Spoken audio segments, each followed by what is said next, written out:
हाँ, तो नमस्कार प्यारे बच्चों, कैसे हो आप लोग? उम्मीद करता हूँ बहुत अच्छे होंगे, अपनी तैयारी में पूरी तरह से लगे होंगे। आप लोग कमेंट करते हैं कि गुरुजी बताइए कि अंतिम के 2 दिन बचे हैं। अब ये 2 दिनों में हम 90% मार्क्स कैसे ला सकते हैं? क्या इस पर आप कोई टिप्स देना चाहते हैं? प्यारे बच्चों, मैं आपका गुरुजी हूँ, इसलिए मुझे मेरा ये कर्तव्य बनता है कि मैं अपने बच्चों को बोर्ड परीक्षा से संबंधित हर जानकारी आपको मतलब छोटी-सी वीडियो में 5 मिनट का टाइम लगता है, लेकिन अगर आप सोचो कि इस 5 मिनट की वीडियो से अगर किसी बच्चे का भला हो जाए, तो कितनी अच्छी बात है। तो प्यारे बच्चों इस वीडियो को आप पूरा अंत तक देखिएगा, मुझे पूरा भरोसा है 100% आपको ये वीडियो पसंद आएगा। लास्ट में आप वॉव लिखने से वॉव लिखेंगे बच्चों लास्ट में, ठीक है ना? लेकिन आपको करना क्या है, इस वीडियो अगर आपको ये वीडियो पसंद आता है, एक प्यारा-सा कमेंट करना है और सबसे पहले अपने दोस्तों को शेयर करना है। इस वीडियो को हम शेयर रखते हैं, कम से कम 20,000 शेयर होना चाहिए, है ना? प्यारे बच्चों कहते हैं कि अंतिम अंतिम 2 दिनों में बोर्ड परीक्षा में 90% मार्क्स कैसे लाएँ? क्या ये पॉसिबल है? बच्चों बिल्कुल पॉसिबल है। लेकिन अगर आप पहले सिलेबस पूरा कर चुके हैं, तभी ये पॉसिबल है, उसके बिना पॉसिबल नहीं है, मैं पहले कह देता हूँ। अगर आपने कम से कम आधा-अधूरा भी अगर आपने सिलेबस पूरा किया है, तो मेरे पास एक मास्टर प्लान है। क्या है? बताइए सर कैसा प्लान है? तो बच्चों उसके पहले स्टार्ट करने से पहले आज का मोटिवेशन है कि बच्चों कठिन सड़कें हमेशा खूबसूरत जगह की ओर ले जाती हैं। अगर आपके जीवन में भी कठिनाइयाँ हैं, आपके जीवन में भी बच्चों तकलीफ़ें हैं, तो सोचिए कि आप समझिए कि आप एक बहुत अच्छे लेवल पर पहुँचने वाले हैं। अभी आप सभी लोग परीक्षा की कठिनाई से जूझ रहे हैं, जिस दिन रिजल्ट आएगा आप लोग बहुत खुश होंगे, ठीक है ना? आइए अब देखते हैं कि सबसे पहला बच्चों अगर हम बात करते हैं कि कौन-सा वो पॉइंट है, तो सबसे पहला पॉइंट देखो मैंने बात किया है 90% का। मैंने बच्चों 90% का बात किया जिसमें हमारा 50% एमसीक्यू है, इसलिए इस पर आप विशेष ध्यान दीजिए, ठीक है ना? 90% सुन के बहुत हार्ड लगता है ना? कि सर कितना परसेंट बोल दिया आप? 90% का मतलब होता है टोटल में 450 नंबर लाना। प्यारे बच्चों 50% हमारा एमसीक्यू है। आप सोचिए कि 50% ऑब्जेक्टिव है, यानी हमारा 230 नंबर हम सिर्फ ऑब्जेक्टिव से ला सकते हैं अगर हम इसको अच्छे से पढ़ लें, और 40 नंबर स्कूल से 270 नंबर हमारे पूरे हो गए। हमें चाहिए कितने? हमें चाहिए मात्र प्यारे बच्चों, हमें मात्र चाहिए कितने? 200, है ना? 200 अगर हम लोग बात करते हैं कि इसको पहले 300 पढ़ाते हैं 30 दे करके, और उधर 150, 180। मात्र विद्यार्थी जी सब्जेक्टिव में हमें 180 नंबर लाना है। मात्र 180 अंक हमें लेकर आना है, ये बहुत कठिन नहीं है। तो पहली बात है कि जो हमारा एमसीक्यू है, जो 50% ऑब्जेक्टिव है, इस पर आप लोग विशेष ध्यान दीजिए। और अगर आप दिशा ऑनलाइन क्लासेस से पढ़े हैं और आप पढ़ने में थोड़े से अच्छे हैं, तो ऑब्जेक्टिव में 225 से 1 नंबर भी कम नहीं हो सकता है। मैक्सिमम हम लोग 5 नंबर तक गलती कर सकते हैं या 10 नंबर कर सकते हैं। 220 तक कोई नहीं काट सकता है, ठीक है ना? क्योंकि डबल क्वेश्चन भी है ना। तो ऑब्जेक्टिव पर पहला नंबर 1 पॉइंट, ऑब्जेक्टिव पर विशेष ध्यान दीजिए। अगर दे रहे हैं तो अच्छी बात है, नहीं तो इसको एक समय निकालिए, एक प्रॉपर समय निकालिए। दिन के 24 घंटे में से 3-4 घंटा ऑब्जेक्टिव को जरूर दीजिए आप, ठीक है ना? इसके बाद दूसरा पॉइंट है जो हमने आपके लिए रखा है, वह है कि सब्जेक्टिव के लिए सबसे इंपॉर्टेंट है आपकी हैंड राइटिंग। मेरे बच्चों मैं पूरे साल भर आपको मैं बताता रहा इस बात को कि हैंडराइटिंग पर फोकस कीजिए। अब वो रियल समय आ गया है जब आप उसको एक्चुअल में हैंडराइटिंग लिखने वाले हैं बोर्ड एग्जाम में। तो अभी भी मैं आपसे कहना चाहता हूं, अगर आप बहुत गिजमिज लिखते हैं तो उसको आप सुधारिए। जैसे मान के चलिए मुझे लिखना है जानकारी, तो मैं जानकारी अगर मैं ऐसे लिख देता हूं जानकारी, तो फिर खराब लगता है देखने में। इसी को थोड़ा सा सजा करके लिखना है बहुत अच्छे से। तो विद्यार्थी जी हम लिखेंगे, अगर मुझे जानकारी लिखनी है ना, अगर मुझे जानकारी लिखनी है तो मैं जानकारी ऐसे लिखूंगा, ठीक है ना? तो इसी को कहते हैं हैंडराइटिंग सुधारना। जो पहले ऐसे था, इसको हमने ऐसे कर लिया, ठीक है? तो थोड़ा-सा हैंडराइटिंग पर फोकस कीजिए। अगर आप सब्जेक्टिव में 180 नंबर लाना चाहते हैं, तो बहुत कठिन कार्य नहीं है बच्चों। आपको लगता होगा सर बहुत कठिन है। मेरे बच्चे 230 नंबर पूछा जाएगा, उसमें से आपको पता होना चाहिए कि हमारा 20 नंबर का हिंदी गद्यांश और 13 नंबर का संस्कृत गद्यांश, ये आपका 33 नंबर फ्री फंड में है। ये 33 नंबर भी आपका फ्री फंड में है, ठीक है ना? तो बच्चों मैंने पहले बताया कि 270 उधर हो गए और 33 नंबर, मुझे लगता है कि 300 नंबर तो बच्चे के ऐसे आ जाते हैं। 300 तो ऐसे हो गए, क्योंकि गद्यांश किसी का मिस्टेक नहीं हो सकता, किसी भी हाल में मिस्टेक नहीं हो सकता है। बाकी आपको 150 नंबर के लिए संघर्ष करना पड़ता है, ठीक है ना? चलिए उसमें भी प्यारे बच्चों देखते हैं हमारा संस्कृत बुक का, हिंदी बुक का इतना, संस्कृत बुक में 16 नंबर जो आता है 2 अंक के प्रश्न, और हिंदी का 10 नंबर। ये भी बहुत आसान है, ये 26 नंबर टोटल। तो आप जोड़ेंगे तो बहुत बेसिकली आसानी से आ सकता है, ठीक है? नेक्स्ट प्यारे बच्चों हम आगे देखते हैं। नेक्स्ट लिखा गया है कि कोई भी, है ना, कोई भी सवाल बीच से उठाकर उसको बनाने का प्रयास कीजिए। बच्चों हमारा मेन चीज है हमें सब्जेक्टिव कैसे ठीक करें। तो सब्जेक्टिव के लिए जो भी देखो मेहनत करना था वो आपने कर लिया, जितना आपको एफर्ट लगाना था आपने एफर्ट लगा लिया, अब आपसे नहीं होने वाला है। अब आपको प्यारे बच्चों एक तरीका अपनाना है जिसको कहते हैं प्यारे बच्चों लास्ट दिन हम बताएंगे परीक्षा वाले दिन, लास्ट वो आज आपको मैं थोड़ा सा हिंट्स देता हूं कि कोई भी सवाल उठाइए बीच से, उसको लिखने का प्रयास कीजिए। मान लीजिए मेरे पास एक सवाल पूछा गया है निजीकरण, क्या पूछा है? एक सवाल पूछा गया है निजीकरण किसे कहते हैं। मेरे पास सवाल है निजीकरण किसे कहते हैं। अब विद्यार्थी जी मेरे पास है ना, और मुझे इसका आंसर नहीं मालूम है, मुझे इसका बिल्कुल भी आंसर नहीं मालूम है, थोड़ा सा भी आंसर नहीं मालूम है। अब इस क्वेश्चन को लिखना है, तो इसी को कहते हैं बच्चों किसी भी प्रश्न को उठाकर उसके बारे में लिखना।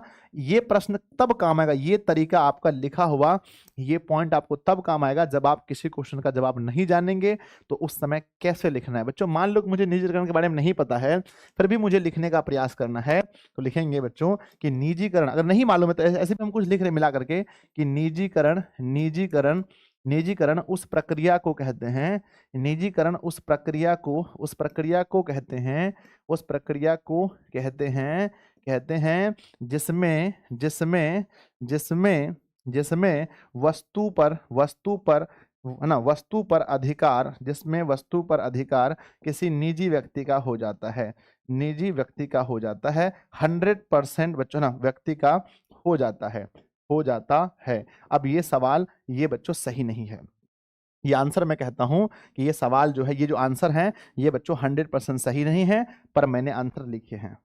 सवाल 100% नहीं सही है फिर भी मैंने आंसर लिखे हैं। ये ट्रिक बच्चों तब अपनाने का है जब हम लोग क्वेश्चन को छोड़ने के मतलब छोड़ने के मुद्दे पर आ जाते हैं। ये बच्चों ये तरीका आप हर जगह अपना सकते हैं, बस प्यारे बच्चों मैथ को छोड़कर, है ना, मैथ को छोड़कर इस तरीके को आप हर जगह अपना सकते हैं। जब आपको कोई सवाल नहीं आए तो आप उसको लिखने का प्रयास, इसी को कहते हैं बच्चों लिखने का प्रयास करना, ठीक है। तो चलिए हमने बताया आपको क्या कि किसी भी सवाल को उठाइए, आंख मूंद करके बच्चों किताब को छोड़िए, जहां किताब खुला उसी का सब्जेक्टिव उठाओ, बनाना शुरू कर दो। नहीं आता है, नहीं आता है, अपने मन से जो मन करता है उसके बारे में जो आपके दिमाग में आता है उसको लिखिए, ठीक है। ये अंतिम है, जब बच्चों कहते नहीं मरता क्या नहीं करता, सुने आप लोगों ने कहावत कि जब इंसान को पता चले कि भाई मेरे पास कोई अवसर ही नहीं बचा है, तो ये अंत में करना है। ये उसी छात्र को करना है जिसको किसी प्रश्न का उत्तर याद नहीं है, जिसको याद है, जो मेहनती बच्चे हैं, उसे बिल्कुल भी ऐसा नहीं करना है, ठीक है ना। और प्यारे बच्चों आगे बढ़ते हैं। नेक्स्ट मैंने बताया, नेक्स्ट अगला लिखा गया है, नेक्स्ट में लिखा गया चौथे नंबर पर किसी एक, है ना, किसी किसी एक विषय की चिंता में दूसरे विषय को खराब ना करें। मान लो प्यारे बच्चों कि आपको फिजिक्स में कहीं प्रॉब्लम है और आप उसकी चिंता में दिन भर सोए हुए हो, तकिए में ऐसे करके सोए हुए हो, और आपका मैथ खराब हो रहा है, हिंदी खराब हो रहा है, केमिस्ट्री खराब हो रहा है, संस्कृत खराब हो रहा है, आप उसके चक्कर में। तो प्यारे बच्चों जो अगर मान के चलो कि मुझे फिजिक्स प्रॉब्लम है, मान लेते हैं मेरे बच्चे कि फिजिक्स में हमें प्रॉब्लम है, इसके दीर्घ में प्रॉब्लम मान लो, तो बच्चों फिजिक्स का दीर्घ 6 नंबर का ही तो है, बाकी 494 नंबर तो बचा है ना। सर केमिस्ट्री का दीर्घ में प्रॉब्लम है तो बच्चों 5 नंबर का, बायोलॉजी का दीर्घ में प्रॉब्लम है तो 5 नंबर का, बच्चों टोटल जोड़ के हमारे पास 16 नंबर होता है। इसके बावजूद भी अगर हम इसको छोड़ भी देते हैं, मान लेते हैं छोड़ना बिल्कुल भी नहीं है मेरे बच्चे, तो फिर भी मेरे पास बचता है 7, 14 में से गया तो यहाँ 8 बचा, 8 में तभी भी बच्चों मेरे पास 478 नंबर बचते हैं, ठीक है ना। तो मैं एक बात बता रहा हूं, छोड़ना बिल्कुल किसी को भी नहीं है, हमें पढ़ना है, और बच्चों इसके लिए स्पेशल क्लास भी कल है ना, तो छोड़ना भी नहीं है। और मैंने प्यारे बच्चों नोट्स दिया है, उसमें सबका आंसर भी है, तो आप इसको पढ़ेंगे और इसको बनाएंगे, और आप पढ़ लिए भी होंगे, मुझे भरोसा है। तो मेरा कहने का मतलब बस ये था, किसी एक विषय की चिंता में आप दूसरे विषय को खराब ना करें, ठीक है ना। ये चीज है, तभी आप 450 अंक ला सकते हैं।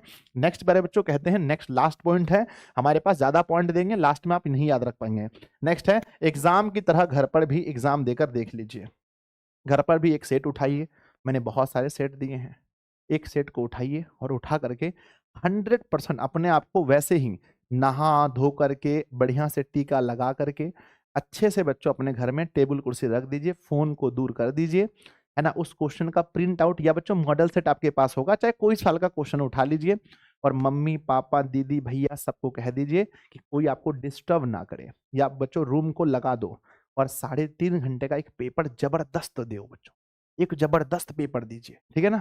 आप सभी से मैं कहना चाहता हूं कि बच्चों हूबहू एग्जाम के ना, परीक्षा से पहले परीक्षा, मैंने क्या बोला विद्यार्थी जी, परीक्षा से पहले परीक्षा, एक परीक्षा आप लोग खुद से दीजिए। जैसे हिंदी विषय का है, हिंदी या उर्दू का, तो अपने से एक परीक्षा दीजिए और प्यारे बच्चों उस क्वेश्चन को बना करके मुझे सेंड कीजिए, ठीक है ना।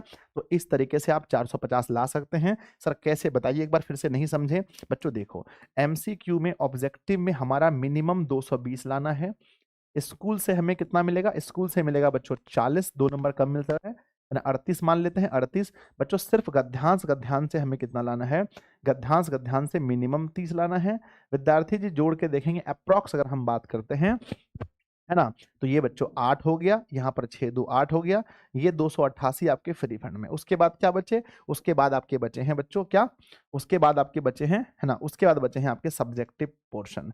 सब्जेक्टिव में कितना नंबर बचा है सर, 230 में से आपने 33 नंबर ले लिया, 197 197 नंबर में विद्यार्थी जी अगर आप 150 नंबर भी लेकर आते हैं, मिनिमम मैं बात कर रहा हूँ, मिनिमम 150, तो 288 और प्लस में 150 विद्यार्थी जी, 8 5 13, 3 है ना, 3 1 4 बच्चों 43 है ना।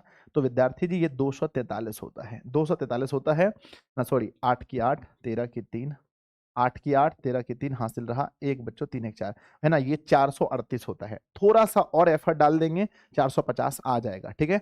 बस आपको मैंने जो चीज कहा है इन चीजों पर ध्यान दीजिए, अपने से एक बार टेस्ट घर पर परीक्षा से पहले परीक्षा जरूर दीजिए, ये मैं आप लोगों से कहूंगा। और प्यारे बच्चों मैं क्या कहने वाला था, हाँ मैं कहने वाला था आपको कि और जो आप क्लासेस के बारे में कह रहे हैं, क्लास के बारे में सूचना सुन लीजिए। क्लास के बारे में सूचना यही है आपके सामने कि 6 पीएम को परीक्षा वाली सीरीज हो रही है। अगर आप 12 तारीख से पहले देख रहे हैं तो 12 तारीख को शाम को परीक्षा वाली सीरीज होगी हर विषय का। आप सभी को अधिक से अधिक संख्या में लाइव जुड़ना है। 9 पीएम में एसएसटी का दीर्घ होगा। दीर्घ अगर एसएसटी में दीर्घ में आपको प्रॉब्लम है तो 12 तारीख की रात को 9 बजे प्यारे बच्चों एसएसटी का प्रॉब्लम दूर कर देंगे। 13 को हम लोग करने वाले हैं रात को बच्चों, 13 को दिन में होने वाला है साइंस का दीर्घ, और 13 को बच्चों मैथ का क्या होने वाला है ना, दीर्घ का मैराथन क्लास है शाम को 6 बजे है ना, 6 बजे। उसके बाद विद्यार्थी जी 14 तारीख की बात करते हैं, 14 को सरस्वती पूजा, 14 को सुबह 7 से लेकर 11 तक हिंदी का सब्जेक्टिव पढ़ाएंगे, और बच्चों रात में 6 से लेकर 11 तक हिंदी का ऑब्जेक्टिव पढ़ाएंगे, और बच्चों सुबह सुबह आकर के कुछ है ना कुछ चीजें बता करके 15 को हम आपको आशीर्वाद देकर के हम विदाई कर देंगे और आप लोग जाएंगे, पेपर अच्छे से जाएगा। बच्चों अगर आपको नोट्स चाहिए है ना, तो आप लोग को दिशा ऑनलाइन क्लासेस एप्लीकेशन को डाउनलोड कीजिए, फ्री वाले सेक्शन में जाइए, फ्री वाले सेक्शन में बहुत सारे नोट्स हैं, या बच्चों आप यहाँ पर फ्री कोर्स में जाएंगे तो आपको नोट्स मिलेगा, ठीक है ना। हर विषय के एक नोट्स मैंने दिए हैं, 1 नोट्स ना, 1 नोट्स हर विषय के दिए हैं। ये पढ़ के आपको मन में संतुष्टि मिलेगी, मन में तृप्ति मिलेगी, बहुत अच्छा लगेगा।